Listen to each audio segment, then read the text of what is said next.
때는 조선 중기 안동 근처의 한적한 양반 마을에 젊은 나이에 남편을 여인 박서윤이라는 귀부인이 살고 있었습니다. 남편이 세상을 떠난 지 3년이 지나 서윤은 마침내 길었던 상복을 벗었습니다.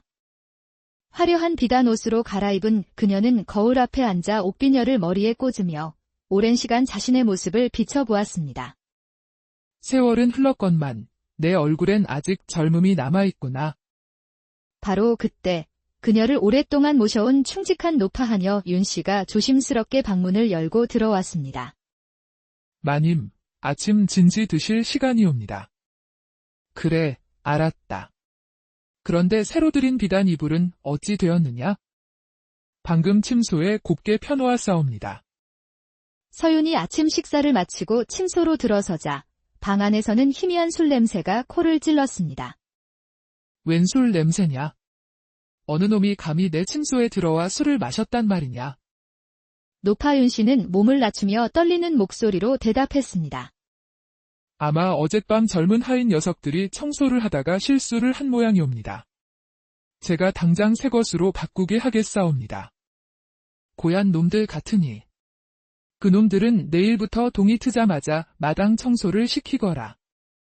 그날 밤 은은한 달빛이 창호지 문을 통해 서윤의 침소를 비추고 있었습니다.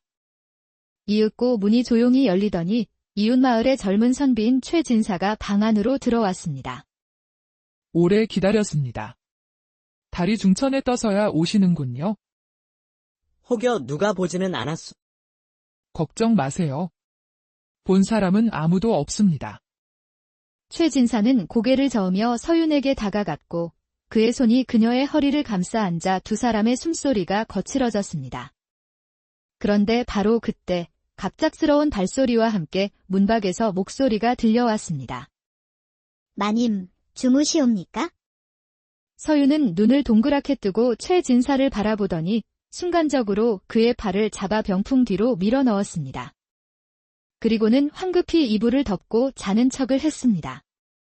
잠시 후 젊은 여종이 문을 열고 들어와 호롱불을 끄고는 조용히 밖으로 나갔습니다. 여종이 나간 것을 확인한 서윤은 병풍 뒤에서 최진사를 나오게 했습니다. 그는 온몸에 식은땀을 흘리고 있었습니다. 하마터면 큰일 날 뻔했소. 심장이 다 멎는 줄 알았소이다. 하지만 서윤은 오히려 이런 아슬아슬한 상황을 즐기는 듯 옅은 미소를 지었습니다. 다음 날 화창한 봄 햇살 아래 서윤은 정자 연못가에 앉아 만개한 꽃들을 감상하고 있었습니다. 그때 노파윤 씨가 국화차를 들고 다가왔습니다. 마님, 차 한 잔 드시지요. 봄날의 국화차는 몸을 맑게 한다 하옵니다. 그래, 이리 내려놓거라. 윤 씨는 차를 따르며 연못 너머의 소나무를 바라보더니 의미심장한 목소리로 말했습니다. 저 소나무를 보시옵소서. 저리 높고 당당하여 보기 좋으나 뿌리가 병들면 작은 바람에도 쓰러지는 법이옵니다. 서윤은 눈살을 찌푸렸습니다. 윤 씨의 말이 단순한 나무 이야기가 아님을 직감했기 때문입니다. 그게 무슨 뜻이냐? 그저 늙은이의 헛소리로 들어주시옵소서. 다만 마님의 안위가 걱정되어 드리는 말씀이옵니다. 분에 넘치는 말이구나. 내가 무엇을 안다고 그런 말을 하느냐? 며칠 후 최진사가 값비싼 비단과 장신구를 든 하인들을 이끌고 대낮에 서윤의 집을 찾아왔습니다. 오랜만에 뵙습니다. 부인. 그동안 강령하셨는지요? 서윤은 주변을 휙 둘러보고는 낮은 목소리로 말했습니다. 어찌 이리 대낮에 찾아오신 것이요? 밤에도 뵙고 낮에도 뵈면 더 좋지 않겠소. 우리의 관계는 여기서 끝내는 것이 좋겠소? 하인들이 이미 선비님을 보았으니 이제 더는 어리석은 짓을 할 수 없소. 그 말에 최진사의 얼굴이 붉게 달아올랐습니다. 아니, 이게 무슨 말씀이시오? 내가 무슨 잘못이라도 했단 말이오. 최진사는 분노와 수치심에 떨며 자리를 떠났습니다. 서윤은 그의 뒷모습을 보며 바보 같은 사내라 생각했습니다. 며칠 뒤 서윤은 노파윤 씨를 데리고 장터를 찾았습니다. 목이 마른 그녀는 길가의 한 주막에 들렀습니다. 주막은 활기찬 웃음소리로 가득했고 30 초반의 건장한 주인 강만호가 손님을 맞았습니다. 어서 오십시오. 무엇을 드릴까요? 시원한 탁주 한 사발과 식혜 한 그릇 주시오. 서윤은 만호의 거침없는 행동과 호탕한 웃음소리에 은근한 매력을 느꼈습니다. 처음 뵙는 얼굴인데 어디서 오셨소? 그저 지나가는 길에 들렀을 뿐이오. 주막을 나오며 서윤은 만호에게 귓속말로 속삭였습니다. 내일 해질 무렵 북쪽 숲길로 오면 나를 볼 수 있을 것이오. 그러나 주막 주인과의 만남은 새로웠지만 그녀의 마음을 채우지는 못했습니다. 다시 장터를 거닐던 서윤의 시선이 문득 한 곳에 멈췄습니다. 장터 한쪽에서 백정 황두칠이 소를 잡고 있었습니다. 그의 팔뚝은 굵고 단단했으며 소를 다루는 손놀림은 놀라울 정도로 능숙했습니다. 그의 이마에 맺힌 땀방울이 햇빛에 반짝이는 모습에 서윤은 가던 발걸음을 멈추고 그를 유심히 지켜보았습니다. 마님, 어찌 저런 천한 백정을 보고 계시옵니까? 어서 지나가시지요. 저 사내의 손놀림이 예사롭지 않구나. 칼을 다루는 솜씨가 마치 예술 같아. 서윤은 하인을 불러 명했습니다. 저 백정에게 가서 내일 우리 집에 와 소고기를 손질해 달라 하거라. 삭은 넉넉히 준다고 전하고. 하인의 말을 들은 황두칠은 고개를 들어 서윤을 바라보았습니다. 양반 댁에 가서 고기를 손질하라. 삭만 두둑하다면야 좋소. 다음 날 황두칠은 약속대로 서윤의 집을 찾아와 소고기를 능숙하게 손질했습니다. 서윤은 하인들을 다른 곳으로 보내고 혼자 그의 모습을 지켜보았습니다. 그대의 솜씨는 과연 예사롭지 않구나. 이 백정의 솜씨를 칭찬해 주시니 감사할 따름이요. 헌데 마님께서는 어찌 천한 백정의 일에 이리 관심이 많으시오. 서윤은 주위를 살피고 목소리를 낮춰 말했습니다. 오늘 밤 자정이 되거든 내 침소로 와줄 수 있겠느냐? 야심한 밤에 고기 손질을 시킬 것은 아닐 테고. 허, 그것을 원하시는구려. 알아들었으면 입 다물고 오늘 밤 자정해 보세. 알겠소. 자정에 다시 오겠소. 그날 밤 자정, 황두칠은 서윤의 방으로 들어왔고 두 사람은 거친 숨을 내쉬며 밤을 보냈습니다. 다음 날 아침, 해가 중천에 떠서야 눈을 뜬 서윤은 곁에 두칠이 없는 것을 보고 안도했습니다. 하지만 자리에서 일어나려다 아랫배의 극심한 통증에 다시 주저앉고 말았습니다.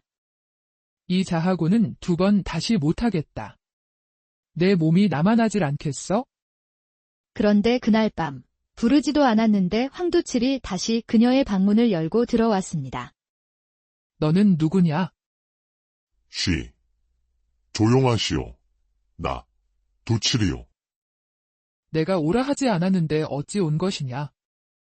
내가 오라 하면 오고 가라 하면 가는 사람으로 보이오.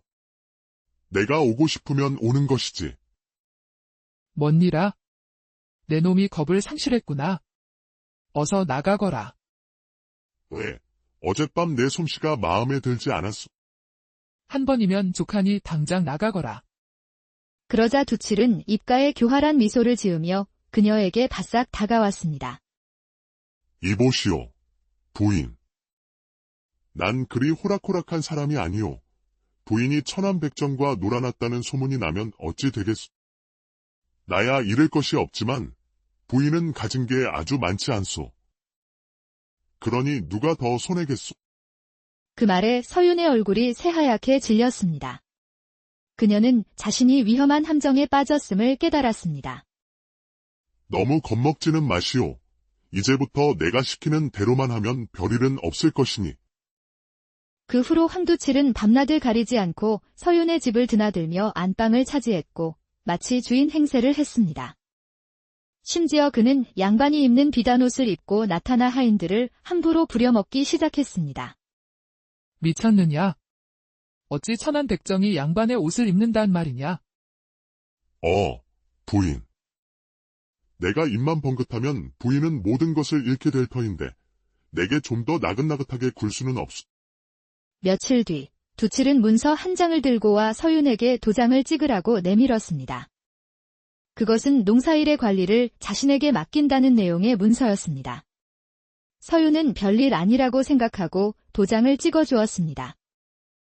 자, 기념으로 술이나 한잔 합시다. 그날 밤, 두칠은 서윤에게 계속 술을 권했고 괴로운 마음에 술잔을 비우던 서윤은 먼저 취해 쓰러졌습니다. 그러자 두칠은 재빨리 그녀의 도장을 꺼내 미리 준비해온 수많은 토지 문서에 마구 찍기 시작했습니다. 다음 날 아침, 두칠이 흐뭇한 미소를 지으며 말했습니다. 하하, 기억이 안 나. 어젯밤 부인이 토지 문서에 흔쾌히 도장을 찍어주지 않았소. 이제 부인의 땅은 모두 내 것이오. 내 이놈이 죽으려고 환장을 했구나. 서윤은 분노하여 달려들었지만 두칠에게 제압당해 꼼짝도 할 수 없었습니다. 일부 하인들은 이미 두칠의 편이 되어 그를 따랐고 서윤은 자신의 집에서조차 고립되었습니다. 그날 저녁, 두칠은 서윤을 별채에 잡고 허름한 방으로 쫓아냈습니다. 서윤은 방바닥에 엎드려 머리를 벽에 묻고 하염없이 울었습니다. 수치심과 절망감에 죽고만 싶었습니다. 그날 밤, 노파윤 씨가 남몰래 서윤을 찾아왔습니다. 마님, 견디셔야 합니다. 이 세상에 영원한 것은 없사옵니다. 바로 그때 안채에서는 두칠이 젊은 하녀들과 노닥거리는 소리가 들려왔습니다. 서윤은 분노에 이를 갈았습니다. 내가 어찌 이 지경까지 되었단 말인가. 마님, 너무 자책하지 마시옵소서. 모든 것은 때가 있는 법이옵니다. 윤씨, 내 재산을 되찾고 저놈에게 복수할 방법이 어디 없겠느냐? 기회는 반드시 올 것이옵니다. 그때를 위해 지금은 견뎌내셔야 합니다. 며칠 후, 노파윤 씨가 다시 서윤을 찾아와 희소식을 전했습니다. 마님, 좋은 소식이 있사옵니다. 마님을 도울 사람이 나타났습니다. 정말이냐? 나를 도울 사람이 있단 말이냐? 예, 마님. 농지를 관리하는 머슴 한지성이가 마님을 돕고 싶다 하였사옵니다. 지성이를 당장 만나볼 수 있겠느냐? 내일 밤 농지 창고로 가시면 그자를 만나실 수 있을 것이옵니다. 다음 날 밤, 서윤은 농지 창고에서 머슴 한지성을 만났습니다. 그는 30이 채 안 된 건장한 체격에 똘망한 눈동자를 가진 사내였습니다. 마님, 나오셨습니까? 그래, 지성아. 내가 나를 돕겠다 하였다지? 그렇사옵니다. 마님, 혹 나를 도우려는 특별한 이유라도 있느냐? 특별한 이유는 없사옵니다. 단지 마님께서 억울한 일을 당하셨기에 마땅히 도와드리려는 것뿐입니다. 고맙다, 지성아. 그럼 내게 바라는 것이 있느냐? 그런 것은 없사옵니다. 단지 마님께서 본래의 자리를 되찾으시기만을 바랄 뿐입니다. 지성의 진심 어린 눈빛에 서윤은 잠시 말을 잃었지만 두칠에게 속은 경험 때문에 그를 완전히 믿을 수는 없었습니다. 그래, 혹 무슨 좋은 방도라도 있느냐? 일단 함정을 파고 황두칠이 물 수밖에 없는 미끼를 던질 것이옵니다. 그럼 내가 도울 일은 없겠느냐? 마님께서는 일이 모두 끝날 때까지 그저 버텨내시기만 하면 되옵니다. 며칠 후, 지성은 황두칠을 찾아가 다급하게 말했습니다. 나으리, 큰일 났습니다요. 올해 추수한 곡물값을 김주사라는 자가 못 주겠다고 버팁니다요. 뭐? 그런 고얀 놈이 다 있나? 그 자는 지금 어디 있느냐? 그 자는 매일 술시쯤이면 보라루라는 기생집을 찾는다 하옵니다. 앞장서라. 내 그놈을 가만두지 않을 것이다. 지성은 두칠을 기생집 어라루로 데려갔습니다. 그들이 방에 들어가자 홍매라는 아리따운 기생이 들어왔습니다. 어머나, 우리 기방에 이리도 멋진 사내대장부가 오시다니. 오늘은 운수가 좋은 날인가 보오. 홍매가 계속해서 띄워주자 두칠은 어깨에 힘이 바짝 들어갔습니다. 그는 김주사를 만나러 온 것도 있고 홍매에게 푹 빠져 술을 들이켰습니다. 그때 홍매가 품속에서 담뱃잎을 꺼내 불을 붙여 한 모금 빨자 향긋한 냄새가 두칠의 코를 자극했습니다. 그것은 무엇이길래 냄새가 이리 향긋한 것이냐? 호호, 오라버니도 한 대 해보시겠소? 이것은 양귀비라는 아주 귀한 잎이랍니다. 두칠이 호기심에 한 모금 빨아보자 기분이 붕 뜨는 환상적인 느낌이 들었습니다. 아니, 이것이 도대체 무엇이길래 사람 기분을 이리도 좋게 만든단 말이냐? 저희 집에 물건을 대주는 사람이 있는데 가격이 너무 비싸서 많이 들여놓지는 못한답니다. 그 말에 두칠은 큰돈이 될 것이라는 생각에 귀가 솔깃했습니다. 홍매야, 그럼 내가 이 물건을 싸게 대주면 내 물건을 사줄 것이냐? 그럼 저희야 좋지요. 오라버니가 이 사업을 하시면 제가 소개해 드릴 분들도 많답니다. 바로 그때 지성이 끼어들었습니다. 나으리, 양귀비 사업에 관심이 있으시면 제가 잘 아는 분이 있사옵니다. 조선에서 가장 큰 양귀비 상단을 하고 계시지요. 그래. 그렇다면 그 자에게서 양귀비를 싸게 구할 수 있단 말이냐? 그럼요. 마침 그분이 오늘 이곳에 와 계십니다요. 오늘 이게 무슨 횡재란 말이냐? 이리도 순조롭게 풀리다니. 그날 기분이 좋아진 두칠은 그 자리에서 아편 거래 문서에 손도장을 찍었습니다. 다음 날 두칠의 집으로 양귀비 가마니를 실은 우마차가 잔뜩 들어왔습니다. 여봐라, 지성아. 이것을 창고에 넣고 자물쇠를 단단히 채워 놓아라. 그날부터 두칠은 홍매를 통해 양귀비 유통을 시작했고 한 달도 안 되어 큰돈을 벌었습니다. 돈 벌기가 이리도 쉽다니. 내가 세상을 다 얻은 듯하구나. 바로 그때 갑자기 관아의 포졸 여럿이 들이닥쳤습니다. 여봐라. 이 집을 샅샅이 뒤져라. 한 포졸이 창고를 열고 외쳤습니다. 형방 나리. 창고에 아편이 잔뜩 있사옵니다. 저놈을 당장 포박하고 아편을 모두 수거하라. 아니, 나리. 내가 무슨 죄를 지었다고 이러시오? 내 놈이 정녕 내 죄를 모른단 말이냐? 닥치고 관아에 가서 모두 실토해야 할 것이다. 관아로 끌려간 두칠은 사또 앞에서 문초를 당했습니다. 내 놈이 유통한 아편에서 독성 물질이 나왔다. 그로 인해 피해를 본 양반들이 한둘이 아니거늘 어찌하여 아편에 독을 섞었느냐? 저는 금시초문이요. 저는 납품받은 물건을 그대로 유통했을 뿐이요. 이미 조사를 모두 마쳤느니라. 내 놈에게 납품한 상단의 양귀비에서는 독이 나오지 않았다. 유독 내 놈이 판 것에서만 독이 나왔단 말이다. 사실은 지성이가 밤에 몰래 창고에 들어가 두칠의 양귀비에 독초즙을 발라 놓았던 것입니다. 결국 두칠은 꼼짝없이 옥살이를 하게 되었고 양반들의 분노를 사 오랜 기간 감옥에서 썩게 되었습니다. 지성은 두칠의 방에서 땅과 집문서를 모두 찾아 서윤에게 돌려주었습니다. 마님, 이제 모두 끝났습니다. 거처를 안채로 옮기시지요. 지성. 참으로 고맙다. 서윤은 눈물을 흘렸습니다. 지성은 그녀의 명예를 지켜주고 잃었던 재산까지 모두 찾아주었습니다.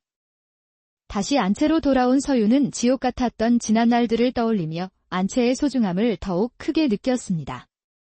며칠 뒤 그녀는 창문 너머로 묵묵히 곡식을 나르는 지성의 모습을 바라보고 있었습니다. 자신을 구해놓고도 아무런 대가를 바라지 않는 그의 모습에 서윤의 가슴이 설레기 시작했습니다. 지성이야말로 진짜 사내로구나. 어찌 저리 사람이 진국이란 말인가. 서윤은 지성을 진심으로 좋아하게 되었지만 두칠에 대한 상처 때문에 쉽게 다가가지 못했습니다. 어느 날 노파윤 씨가 쓸쓸해 보이는 서윤에게 다가와 말했습니다. 마님, 장백은 믿을 수 있는 자입니다. 마님의 마음이 그에게 가 있으시다면 마님께서 먼저 손을 내밀어 보시지요. 윤 씨의 말에 용기를 얻은 서윤은 다음날 들판에서 일하는 지성을 찾아갔습니다. 지성아, 내가 배고플 것 같아 먹을 것을 좀 가져왔다. 두 사람은 커다란 나무 아래 앉았습니다. 지성이 음식을 맛있게 먹는 것을 본 후 서윤이 힘겹게 입을 열었습니다. 실은 언제부턴가 내가 너를 좋아하고 있었던 것 같다. 서윤의 말이 채 끝나기도 전에 지성은 그녀를 끌어안고 입을 맞추었습니다.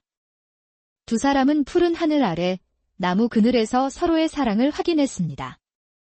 잠시 후 풀밭에 누워 하늘을 보며 지성이 말했습니다. 마님, 실은 저도 처음 이곳에 왔을 때부터 마님을 좋아했사옵니다.